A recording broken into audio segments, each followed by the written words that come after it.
తమిళ super star Rajinikanth రాజకీయ అరంగేట్రం ఖరారైందా? Party ఏర్పాటుకు ఆయన నడుం బిగించారా?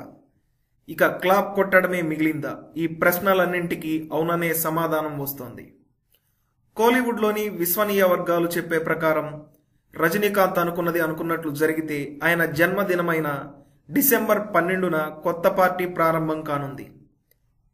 ఇప్పటికే చిన్నా చితక తమిళ పార్టీలు రజనీకాంత్ అరంగేట్రాన్ని వ్యతిరేకిస్తుండగా పెద్ద పార్టీలు మాత్రం ఆయన రాకను క్షుణ్ణంగా పరిశీలిస్తున్నాయి.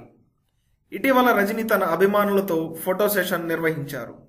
ఆ సమయంలో యుద్ధం వచ్చినప్పుడు చూద్దాం, సిద్ధంగా ఉండండి అంటూ చేసిన ప్రకటన దేశవ్యాప్తంగా సంచలనం రేపింది. ఆయన రాజకీయాల్లోకి రావడానికి సిద్ధమవటం వల్లనే అలాంటి ప్రకటన చేశారని పలు వర్గాలు విశ్లేషించాయి. బీజేపీ అయితే తమ పార్టీలోనే చేరాలంటూ బహిరంగంగానే పిలుపునిచ్చింది. అంతేగాక ఆ పార్టీకి చెందిన నేతలు సైతం రజనీని కలిసి మాట్లాడారు.